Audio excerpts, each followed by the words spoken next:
you are watching, this show doesn't have a name yet.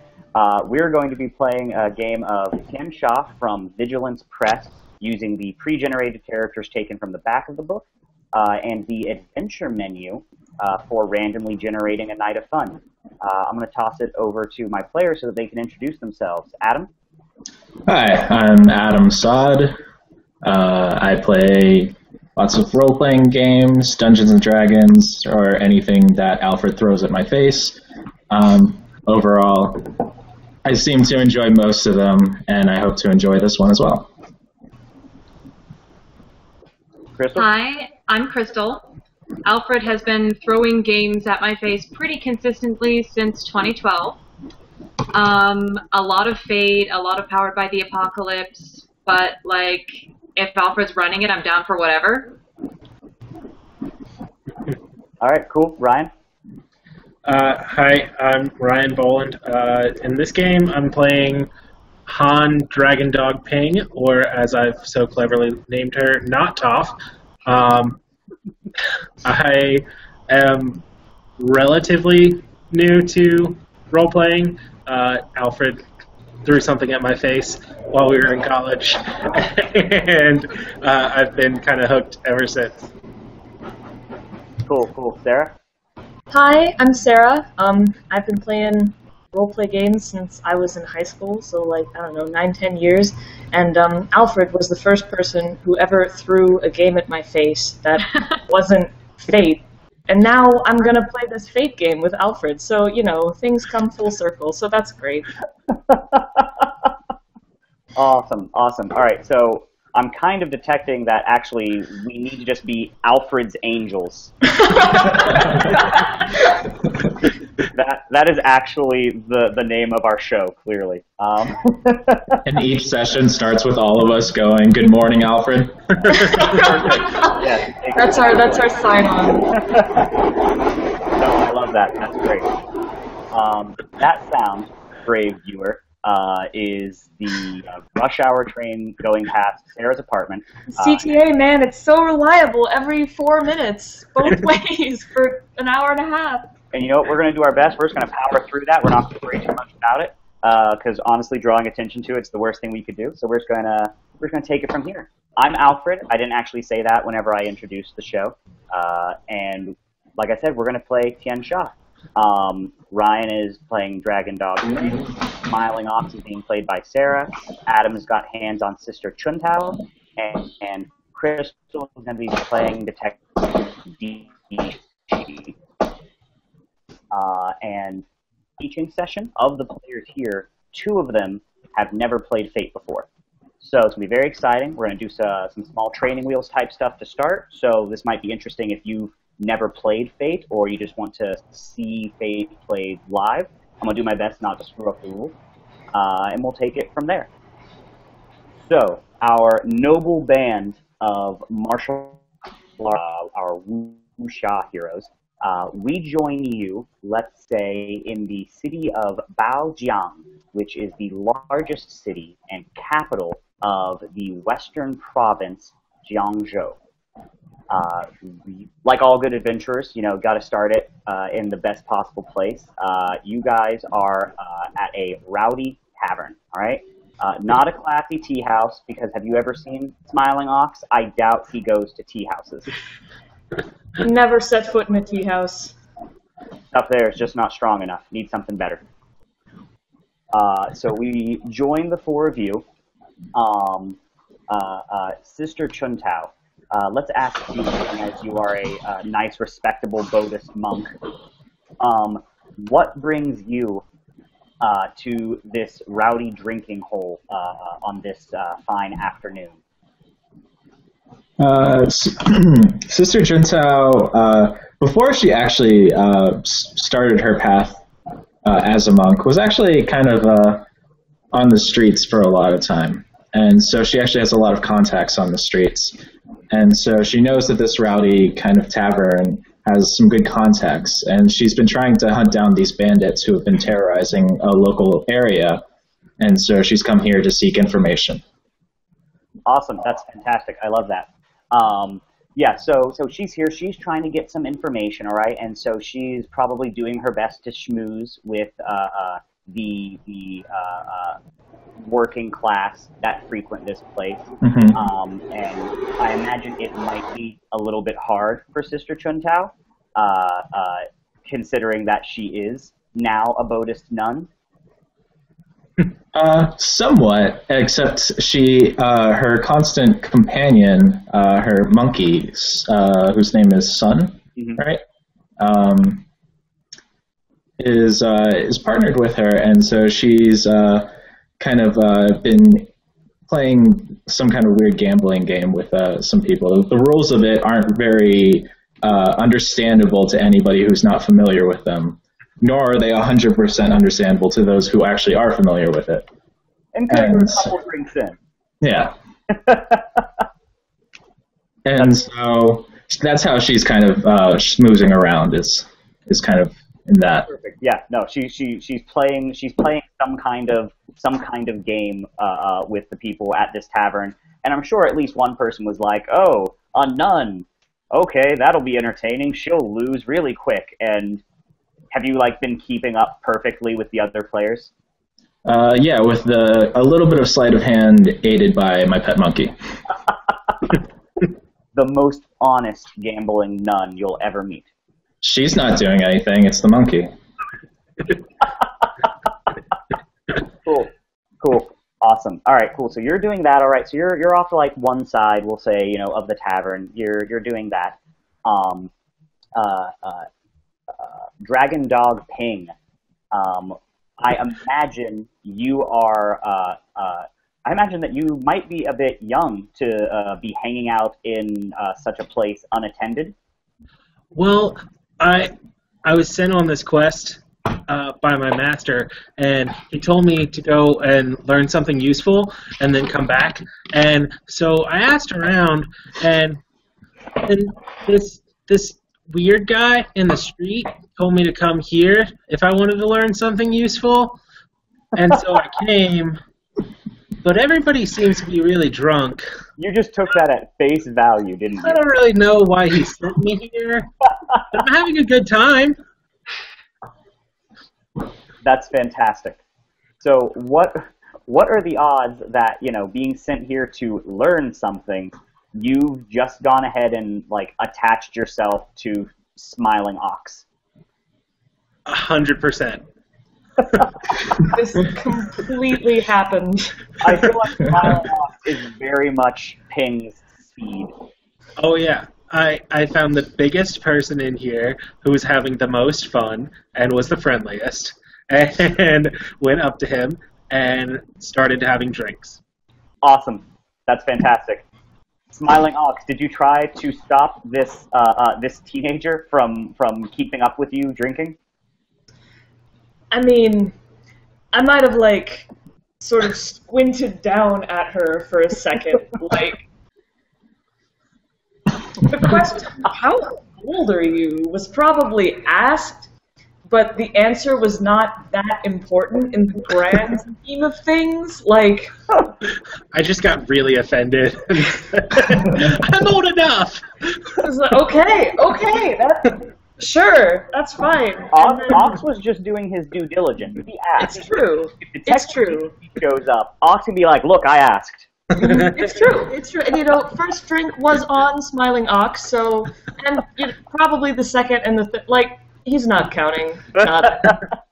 Can't count. Are you kidding me? He is at least one hand deep in bowls of wine.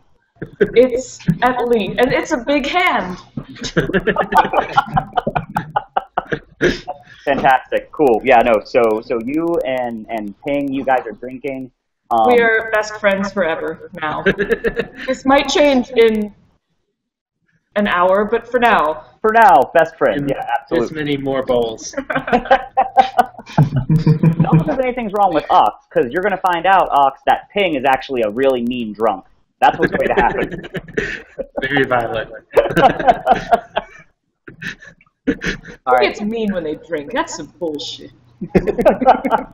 That's great. That's fantastic. All right, cool. So you guys are drinking together. Are you drinking with anyone else, or like were you drinking with someone else, and now Ping is just much more interesting than any of these other dweebs? Oh man, like there was this guy next to me, and I guess he came to town to like, I don't know, sell a pig or something, but there was some misfortune. It got away, it got rustled like half a mile from outside the town, but the guards wouldn't help because it was technically outside the walls, not our problem, buddy. And like this 3-sentence story took like 45 minutes to tell, and by that mark, Smiling Ox was, you know, that's Not what, smiling. one bowl of wine every 9 minutes, and yeah, no, Ping was way more interesting than the tale of the rustled pig. The tale of the rustled pig. That's just not really something to make Smiling Ox, you know, get up and go crush evil, huh? No, it's really not. Like, tale of the magic dragon, tale of the hidden treasure. That's some good shit. Tale of the rustled pig is like... that does not make it into someone's collected, you know, works of wuxia folklore. No, absolutely not. Look, you see this hammer? This is a real demon head, and it was not rustled by demons. Demons don't rustle pigs. Like, boring. That's awesome. All right, cool. So, Dishi. Yeah. This place is clearly the most respectable establishment that you've ever seen and does not need a magistrate's touch. Clearly. Clearly. So, what are you doing on the scene when you arrive at this very nice tavern, drinking? See, on the one hand, I could like tie this to whatever plot's going to happen. Mm-hmm. On the other, I could have like. I mean, so far we've got 2 mention of bandits. Okay. We've got Sister Chuntao is interested in bandits, and Smiling Ox has blatantly ignored bandits. But I'm also kind of tempted to be there because I just like cleared the name of like one of the local guards, and awesome. he insisted on taking me out for drinks, and I was going to say, well, maybe that might be a little bit difficult, but before I could get that out, I was here, and here I am, and there's wine, and I don't... Smash cut to the tavern. Everyone's drunk. There's a bowl of wine in front of you. Yeah, Is that a child over there?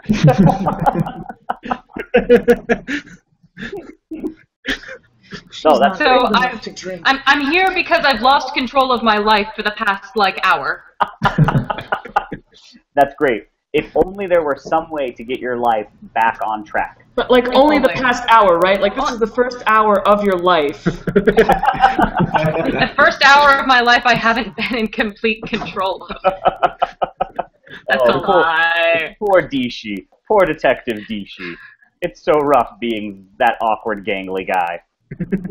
Cool. No, so yeah, like the guard's across from you, and he's 3 sheets to the wind on wine. He's got just like that ribbon, that rosy ribbon across his face, and he's got a bowl in his hand, and he's like swinging it around, being like, "Dishi, you are just the best detective of all of them, but don't tell your boss I said that because he's a cool guy too. But you are," and he like drops the wine bowl, but it's empty, and I don't think he realized it was empty until that moment, and then he just gets kind of sad very suddenly. There. Cool. So yeah, you guys are all doing that. You're kind of left to you're kind of separate. I'm sure that you all know each other. If not being close pals of any kind, at the very least in the Xiang, the underworld of martial artists, reputations mean a lot. And the whole point of the Xiang is that it is a great equalizer across all social classes. So, Buddhist nun, really large, terrifying bodyguard, small, troublemaking child, martial artist. What, Ryan? What were you showing? I was talking, so I don't think it actually showed up. What is it? I can't see. Smiling ox plus dragon dog equal besties! Exclamation point! Exclamation point! Heart. That is what it said. That's the tattoo we're getting tonight. For sure. Smiling ox is the best influence on Ping. I'm learning so many things. All right, so you all are doing all of this wonderful stuff, and tell you what, here's what I'm going to do. I'm going to go ahead and I'm going to introduce how rolling works in Fate here, primarily for you, Adam, because you actually set yourself up perfectly for this. So you are playing these games, and you're gradually trying to pull information out of the players, out of the crowd, to get some kind of intelligence about these bandits that are causing problems in the area. Yeah. Cool. So in Fate, Fate basically says that, hey, figure out what you're trying to do in the fiction, and then figure out the mechanic that best suits that and go from there.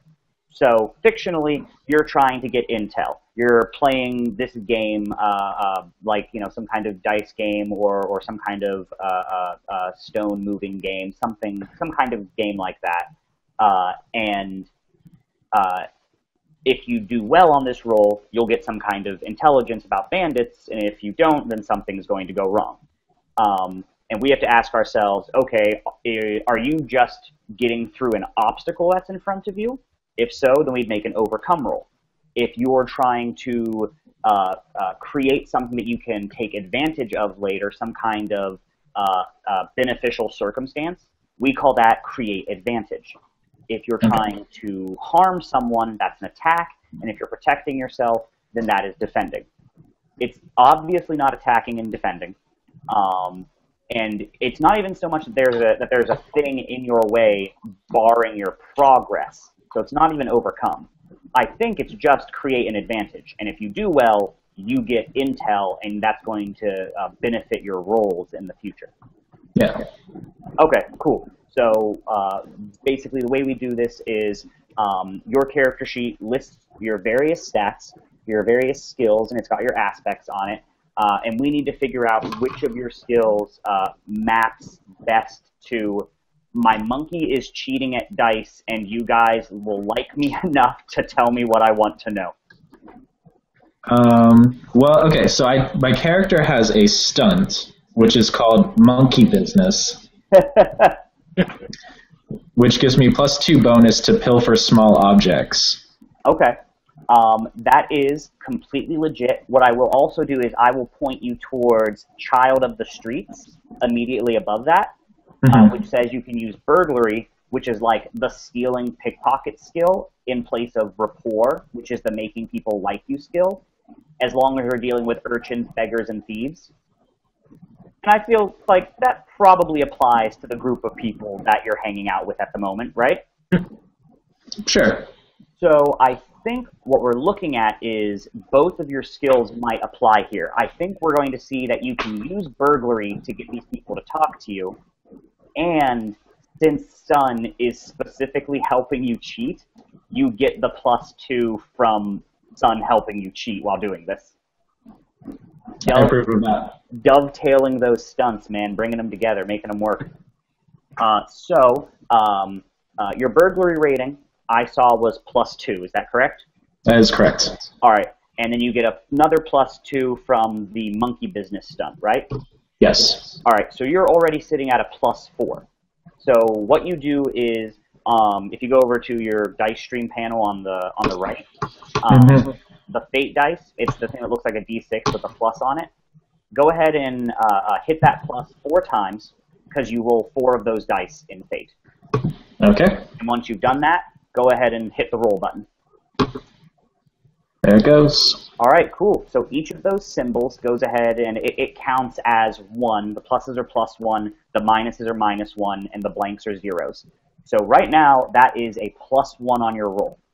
And Alright. on top of your 4, that's a +5. I like it. That is a very, very good roll, actually, because if you look at your character sheet, it kind of ranks all of the actions, and great is what a +4 is. A 5 counts as superb. So, being spectacular. I think that a former street urchin turned monk who is in a bar trying to get information and is cheating using a monkey should be superb at it. As we have just seen, that is actually the case. That is definitely the case. So normally, if I were perfect at this, I would have said, here's the difficulty before you rolled, but I'm actually a bumbling fool, so I didn't. The difficulty of getting gamblers to talk to you about crime-related stuff when you're clearly a nun in a tavern, in a wine hall, difficulty for that, I was going to say, would be like a 3. Like, that's not really something that they want to do. It's like telling their mom, like, what they've been up to outside of school, and it's just kind of uncomfortable. But 3, so you beat that by 2. The margin of success or loss is called shifts. You won by 2 shifts. Okay. So, when you succeed on Create Advantage, you get to, believe it or not, create an advantage. So I think this advantage, we give them catchy little names. I think we can give it the name something like Well-Informed or Bandit Rumors. Probably something like Bandit Rumors, honestly. So let's see, what I'm going to do is I am going to type this right here. So if you succeed at Create Advantage, you get what's called 1 free invoke. A freebie that you can say, hey, I'm using that in any circumstance where it makes sense, and it'll give you a +2, or you can re-roll stuff, and it's great. You can use it to your advantage. If you had succeeded by 3 or more shifts, then you could go ahead and you could have 2 free invokes, which is even better. So actually, at this point, if you wanted to, you don't necessarily have to, but if you wanted to, if you could look at your aspects, if one of them could make you better at getting information from people, you could spend one of your fate points to add 2 to your roll. Yeah, sure, I'll do that. Okay, yeah, cool. I'll tag my aspect for mostly reformed thief. That makes perfect sense. Mostly reformed. Only mostly reformed. Yeah. Yeah, no, that is completely legit. So go ahead and that little panel we were using before for your fate points, go ahead and mark that down by 1. All right, so that means that you're actually winning by 4 instead of 2. That's called a success with style. So you're going to get 2 free invokes. So I'm Awesome. going ahead and I'm marking that on my screen for the time being until I figure out a better way to keep track of these. Or I guess you could actually mark that on your screen if you wanted to. I'm using the text tab. That's all I did. I just used the text tab and I added that to my screen. But yeah, so Bandit Rumors. So you're playing with these guys, and they're all kind of distracted by this nun who's kind of kicking their butts a little bit. And Sun is, very quietly, like, palming the dice when no one's looking. And, moving them around, handing them back to you, all of that good stuff. And distracted by you and not noticing any of this, the person directly across from you, they're talking about the recent bandit situation. And, they kind of start off with, it's this older looking guy, completely bald on top, gray hair around the outside of his head, this scraggly beard with long mustache, and he's just kind of like, oh, the bandits that have been causing trouble around here. Them, the triads, you mean, not just your run-of-the-mill bandits. They've got connections.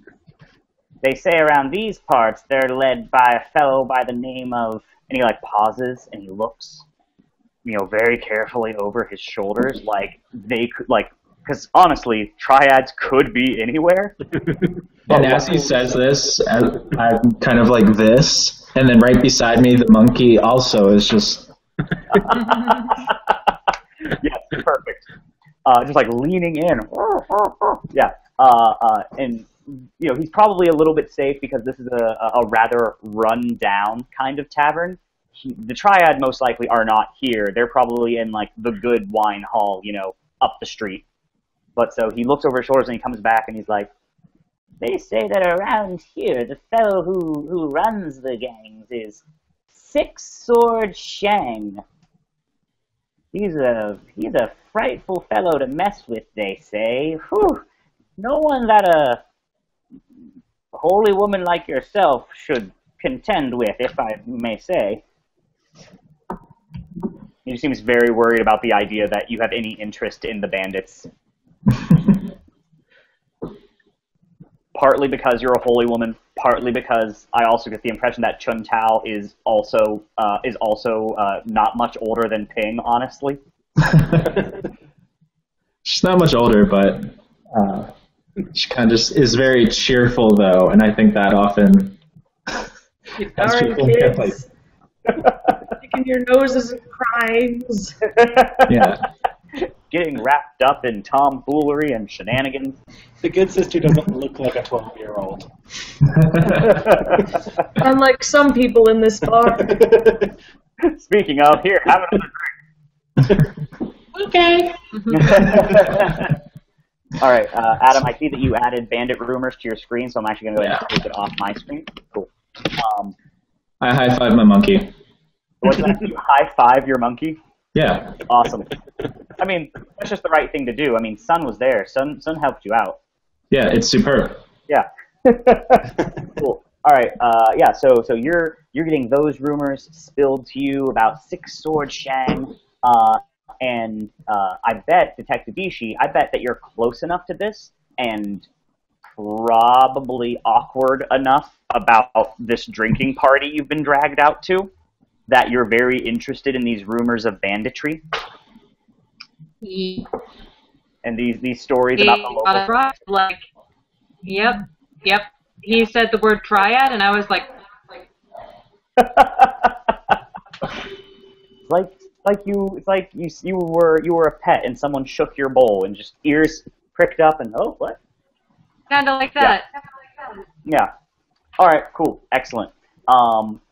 So I imagine, to go ahead and move things forward, that at about this point, the door to the wine shop bursts open, like swings open, or they come passing through the drapes that are hanging over the door. They push those aside very frantically, and it is this like middle-aged guy. He's dressed like a farmer, like a rice farmer or something, and smiling off. You recognize him because he's the guy from earlier. He's the guy that was telling you this great story about his missing pig. It was just amazing. And he rushes in and almost as if he too heard these stories about the triad in Six-Sword Xiang. He busts in and he's like, "Help! Help! I need someone's help!" And he's like pointing out the door, and everyone's kind of like looking like, "I just want to go back to my wine. What's this guy on about?" And he's pointing out the door, and he's like, the bandit who stole my pig. He's here in town. He's out there right now, and he's accosting someone else. He's attacking someone else. Won't someone do something? Very frantic.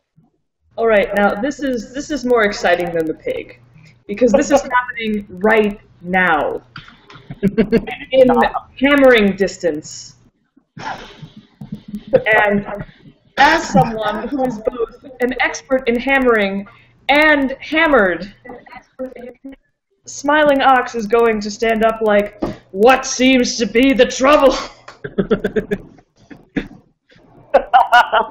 Oh, this is going to Is Smiling Ox so big that his head like the ceiling, or is he just like just about to bang into the ceiling? I'm gonna say just about to bang into the ceiling. He's a conscientious man. He thinks about rafters. There you go. Just like the top knot brushes the ceiling.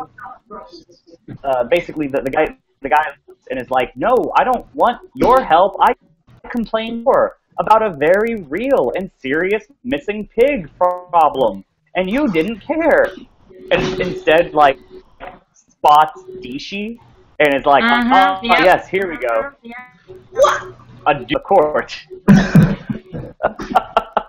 Yeah, no, I'm on this. Like, I'm already up. I put my hand on the soldier's shoulder and I stay there. What? And I go, do you want help or?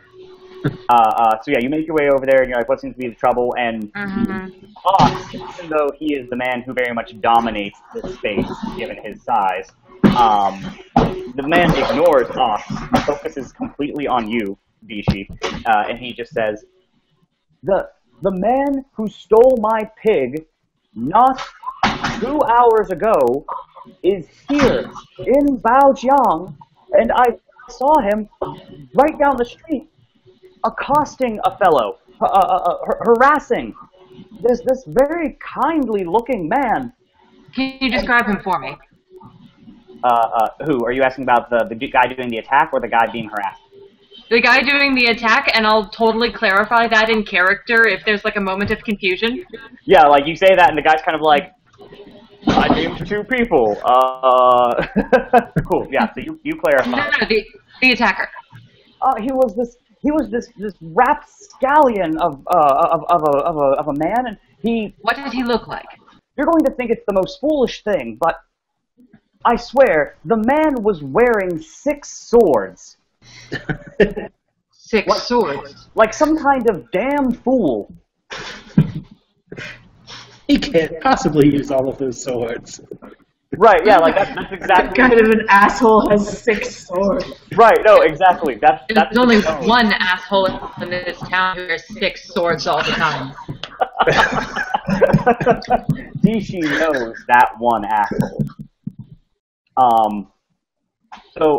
Actually, hey, Dishi, just checking. Is that little moment right there? Only one asshole carries 6 swords. Is that Dishi, like, recollecting what he knows about this person? I think so, yep. Okay, cool. We can go ahead and we can treat that as a create advantage, honestly, like going into this. Let's see, let's go ahead and look at your character sheet and find an appropriate skill. It would probably be something like contacts, for like knowing what you've heard about this guy on the street, that kind of thing. Sounds legit to me. Yeah. All right, do you have any convenient stunts that might help? I don't believe so. Okay. All right. So we'll just go ahead and we'll just call it a contacts roll, okay? But the difficulty to know anything about this guy is just going to be a 1. 1, Adam, for you and Ryan, is like the average difficulty. You pretty much just use it when you want to say that there is some possible difficulty, but it's more or less a foregone conclusion. You want there to be some kind of risk, but it's not that big of a deal that you want to, mess with the player any. So, whenever you're ready, Crystal, right side of the dice stream hangout, find the fate dice. Find the fate dice. Go ahead and click them on. Hey, there we go. Hey, you got a 1. So that's a total of 2. That is a total of 2. I totally know this asshole. Totally know 6 sword Xiang. So that's a 2. You beat me by 1. So you're going to go ahead and you're going to get a free invoke. Okay. So if you on the right side again, if you go from dice to text, you can go ahead and you can add to your screen. Just call it 6 sword Xiang. It's spelled Xiang. And go ahead and give yourself, like, either a 1 or a bubble after it or something. I'm going to go with the bubbles. Like, cool. People... I'm going to follow a pattern. Go with the crowd. Cool. So yeah, once you type that, go ahead and hit the text button, and yep, there we go. Boom. Bam. That guy. Cool. Yeah. So you've got one, you got one free invoke having to do with what you know about him. So you want to tell me what you know about Six Sword Xiang? Okay. It's strange that he's stealing a pig. That's not the kind of thing he'd usually do personally, so that seems unusual to me. Yeah. He's much bigger league than swine rustling. Right. Yeah. He's a triad enforcer. What's he doing in the countryside stealing a pig? What's really going on here? Shouldn't he be breaking someone's kneecaps right about now? He should be. Right. And that's why I didn't bother with it. Look, no one's blaming you, Smiley. Obviously, it wasn't Six Sword Xiang. Surprise! It was all along. Twist. This wuxia is written by M. Night Shyamalan. Sorry. Oh God, what have we done? All right, cool. No, so yeah, he tells you about Six Sword Xiang. You know him, and you're like, well, this isn't the thing he does at all. This is so weird. And the guy is standing there in front of you, watching you, be like, I know something. And he maybe makes you snap back to reality a little bit, and he's like, excuse me, officer. Yes. There's a man being attacked right now. Ah, yes. So, I'm going to go out and see what's going on outside. Awesome. Okay, so wait, I want to know, is Dishi always like this? Or is this Dishi post couple of bowls of wine only? That is an excellent question. That's a good question. Like, do people usually have to be like, sir, stop reminiscing, there's danger? You're going to find out. That will depend on how well the dice rolls go. I'm here to discover this. Gotta stay open. Gotta stay open to what it could possibly be in the moment. All right, cool. So, gonna go investigate this crime in progress happening outside. Awesome, cool. I love it. Okay, so you go outside. Sorry, I am briefly making a map for y'all.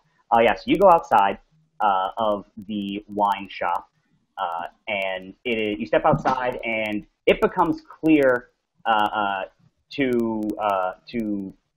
if this were a TV show, the viewers would immediately understand why everybody was seeking refuge in a wine shop today.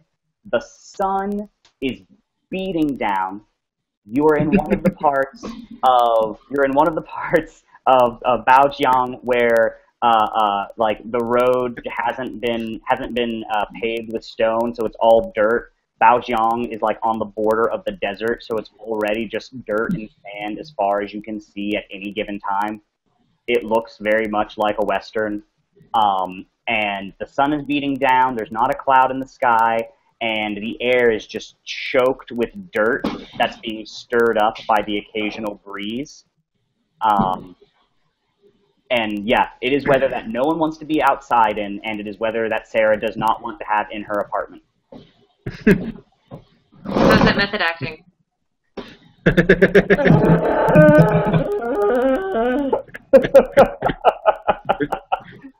Smiling Sarah is not smiling. Yeah. So so you step outside, Gishi, and the dust is just accumulated in the air. And looking down the street, you see what you see is a cart has already started riding off into the distance. Not distance, but it's already taken off. Yeah. And there is a very round-faced, kind of portly fellow, very shiny-faced, kind of like those unnecessarily cute, Santa Claus Cupid dolls that people make. Just very rosy-cheeked, button-nosed, clean-shaven though, and he's tied up in the back of this cart, and he's kind of hollering "Won't someone please save me?" Stop in the name of the law. So that is the first thing that catches your attention, because after all, it is, very attention-grabbing. But between you and that cart, there's a bunch of triad goons who you can only assume were like hanging out with Xiang, or he like abandoned to get his show on the road or something. But yeah, so there's like 8 of these guys. There's like it's a pretty big crowd. There's like 12 of these guys just kind of like loitering in the street now. And when you shout, "Stop in the name of the law," like maybe you just gotta say it as you're coming out of the wine shop before processing everything. Yeah. The next thing you know, it's just you and 12 triads. I would like to reiterate my earlier question about whether this is just Nishi. Have you discovered yet whether this is just Dishi? He's still drunk. I don't know. I don't need an answer. I just need to put this question on the record. Thank you. For anyone else out there, it just needs to be known that we are currently wondering that we don't know quite yet. Awesome. Yeah, no, so like you go out there and then like, yeah, there's these 12 triad, fighters, and, they all look at you and, yeah, a bunch of them have, like, half of them are carrying straight swords on their hips. A couple of them have, like, bow staffs that they're leaning on, or not even, like, really bow staffs, just big sticks. They've got shillelaghs, and, like, they're leaning on these just knotted branches. And a couple of them, like the last couple ones, have curved swords. They've got sabers. And they're just carrying them like they don't care, because they're in the troublemaking part of town. Nobody messes with them. So when they see you, they're very interested in your presence, Dishi. So what do you do?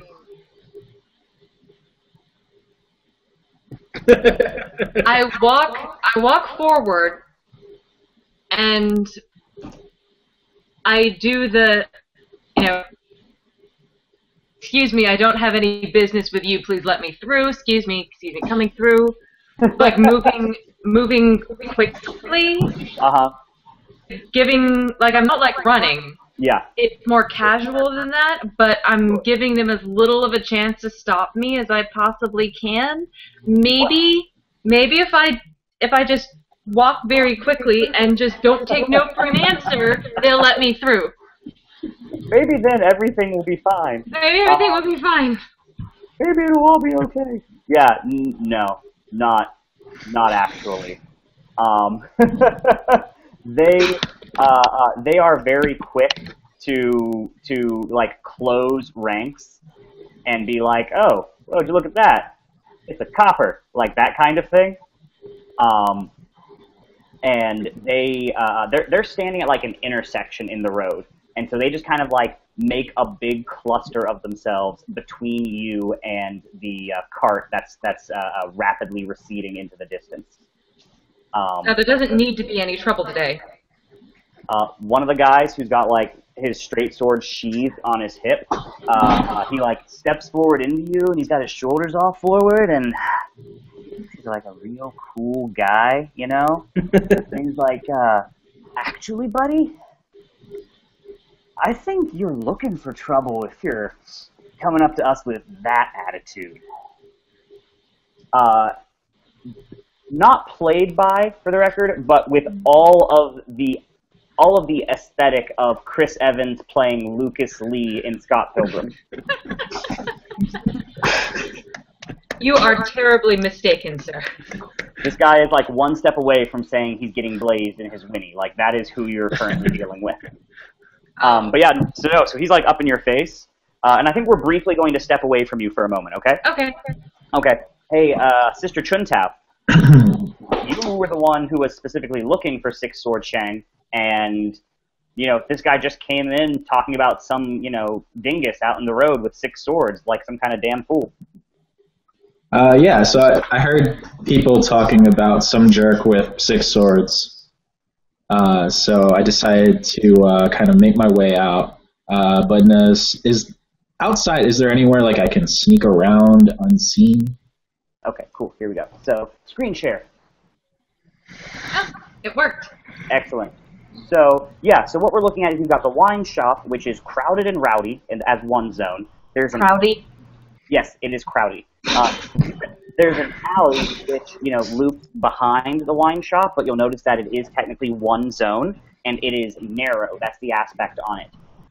The street intersects with a cross street, and while both of the street zones have dry day, dusty street, the crossroad has, believe it or not, crossroad, and the street has two hot, empty streets. So, there's no one out. Everyone is trying to, stay cool. And then across the street, there are lean-tos and stalls, just very basic, merchant setup. And it's too hot. Everybody's just left their stuff out in the sun. If somebody puts out the effort to steal my stuff, they've earned it today. That's the kind of day that it is for everybody. So yeah, that's the kind of thing that that we're looking at right now. Okay.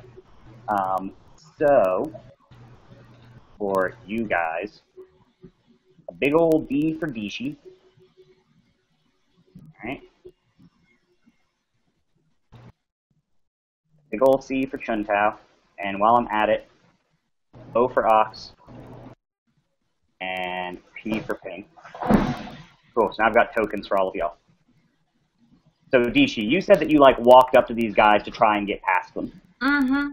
Cool, and Chuntao, you, just stepped out into the street, basically?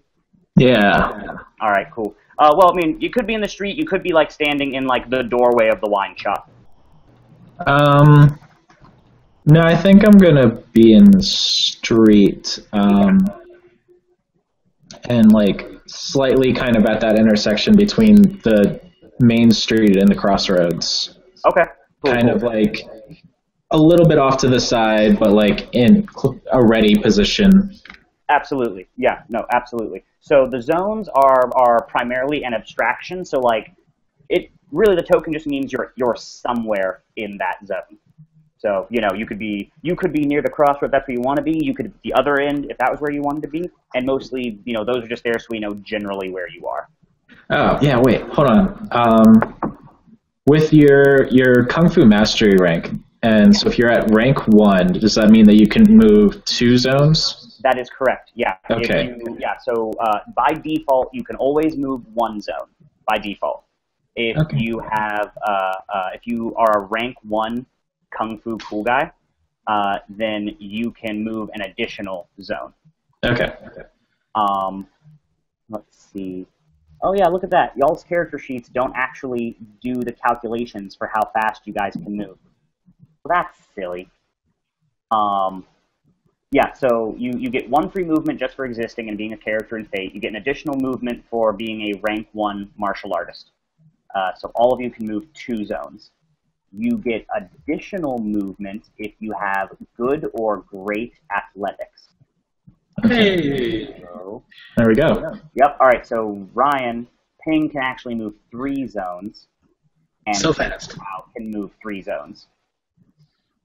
So Dishi and Ox, 2 zones. Ping and Chuntao, 3 zones. It's a marathon, not a sprint. I didn't make enough zones! So can I say that actually Sister Chuntao walks out, sees this whole deal happening there, and kind of anticipates that trouble is going to happen. Yeah. And actually is over by those stalls of merchandise. Absolutely.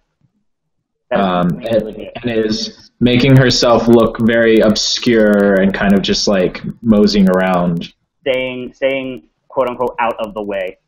Yeah. So, you know what, I made this, honestly, the lean-tos and stalls, they really are, running the whole length of the street. Okay. Yeah. So, narratively, she's closer to Detective. Yeah, no, absolutely, yeah. Totally legit. So you're hanging out over here in the lean-tos and stalls area. Yeah, completely legit.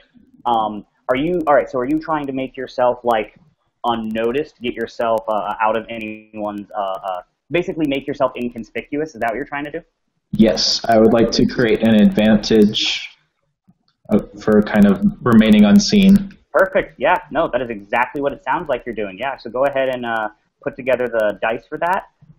It'll be using your stealth skill.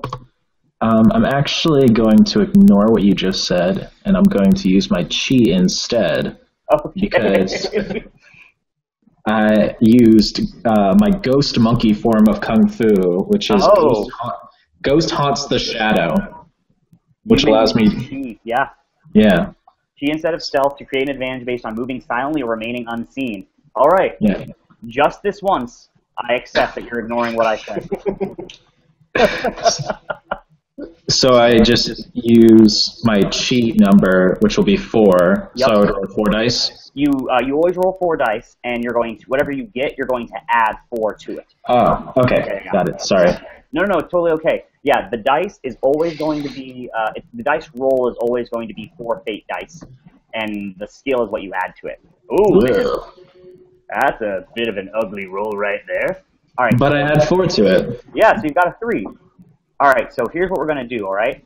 I am going to roll to represent these guys and their situational awareness, more or less. It's a matter of, do they notice what is going on? So I'm going to drop out of that screen share for a second so I can roll dice. Let's see now. Some criminal dinguses. All right, perfect. Noticing that they're being snuck up on, that's an excellent roll for them, let me tell you. They're in good shape. All right, so can I beat your sneaky 3? I cannot. I got a 1. You got a 3. Your 3 beats my 1 by 2, all right?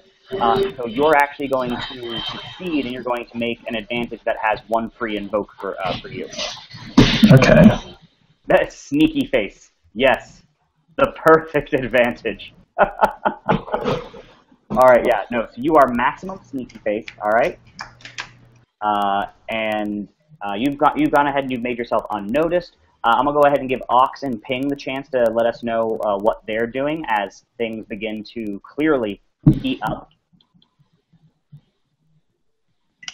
So, Ping, what are you doing? So we're rewinding this thing back to peasant burst into the bar, and I am on my stool, like crouched, coloring on the bar, when Ox stands up.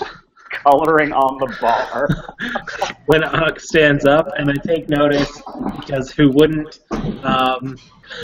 And then he starts talking about going outside and taking care of business, and I said, "But I drew you a picture."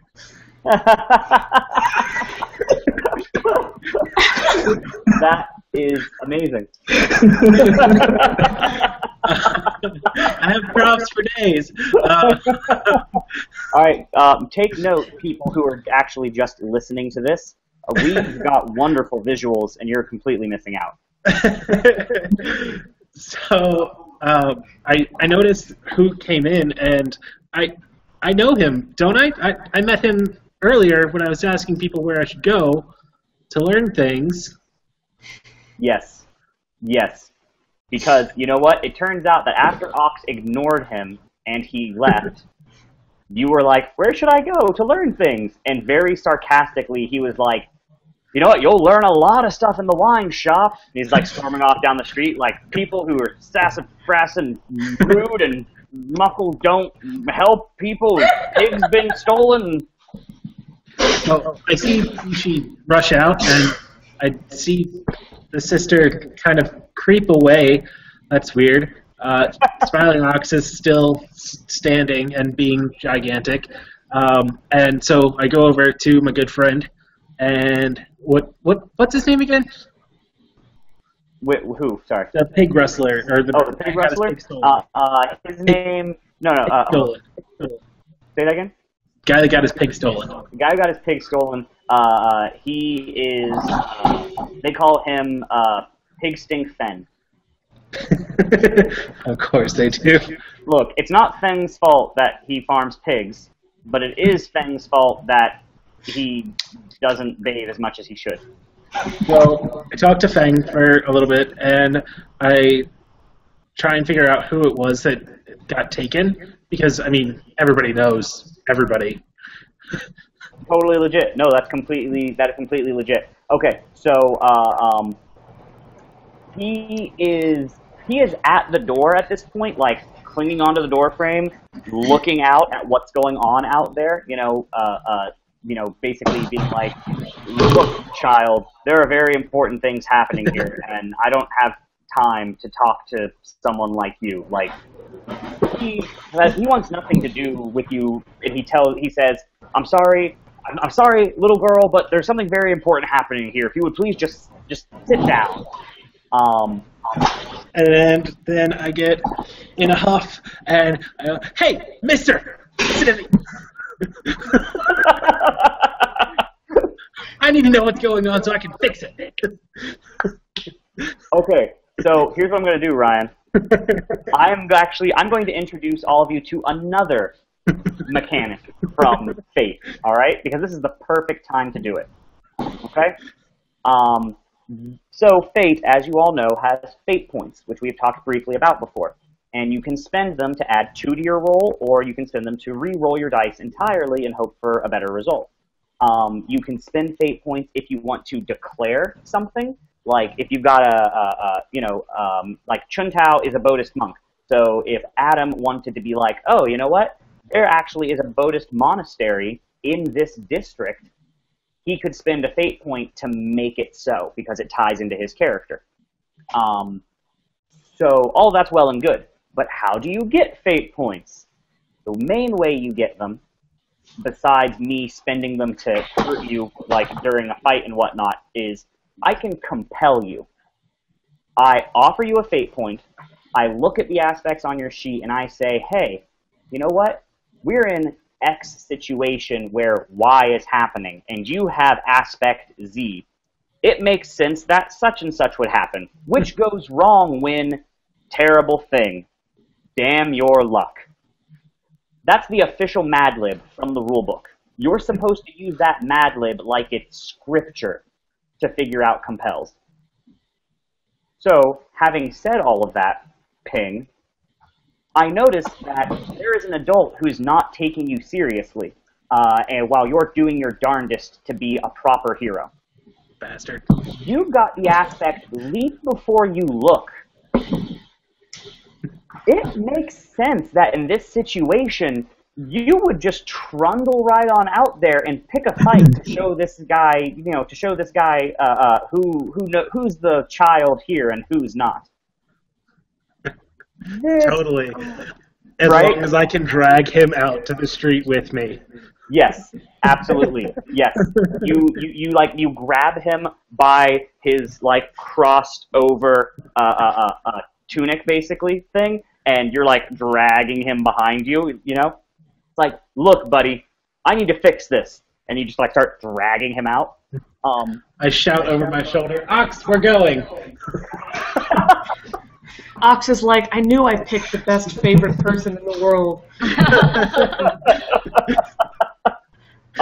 So yeah, no, that happens, but, and the most important part of a compel, this all goes wrong when you make a target of yourself.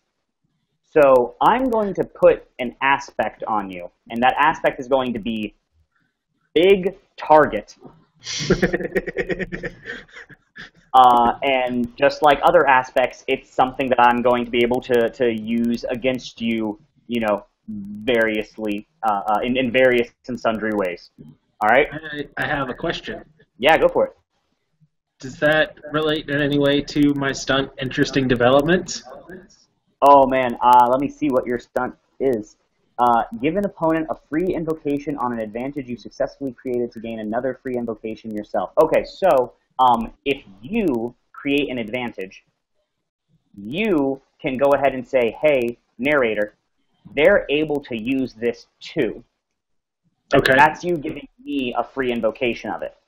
And in return for giving that to me, I pay you with another free invocation. Gotcha.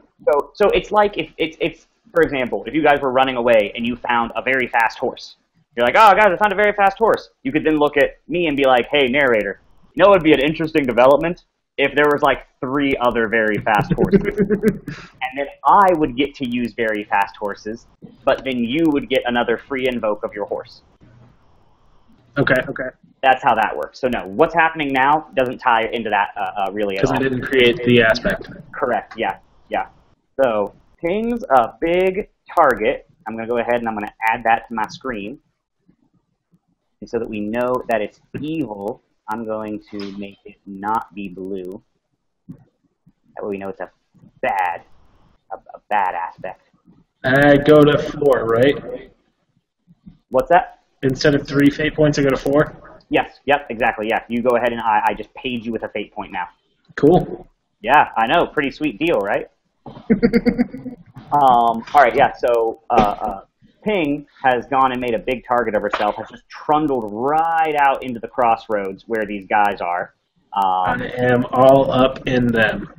Ox, would you say, Ox, I figure that, honestly, you're following, but given, the fact that this is a compel, you are actually separated from Ping. I'm also much faster than Ox. This is a fact. That also sounds remarkably true. Cool, yeah, so I'm just going to separate you guys, and I'm going to go ahead and screen share again in 1 second. Like, we don't even need, like, people between me and the door. We just need, like, tables that are less than 3 feet apart.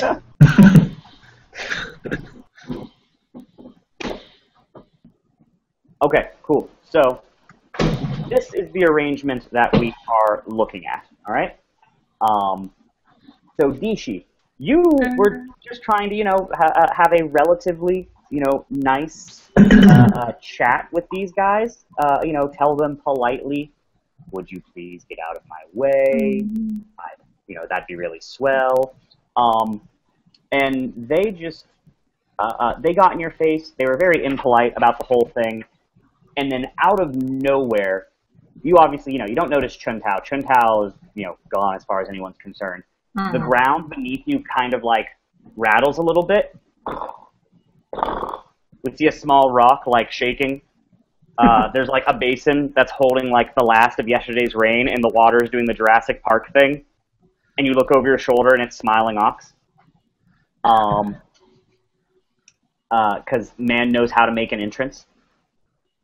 And then just running up right beside you, more or less, is this child that you probably saw in the wine shop, not being attended by a responsible adult. This is the 12-year-old who was drinking. Yep. Oh dear. Yes, precisely.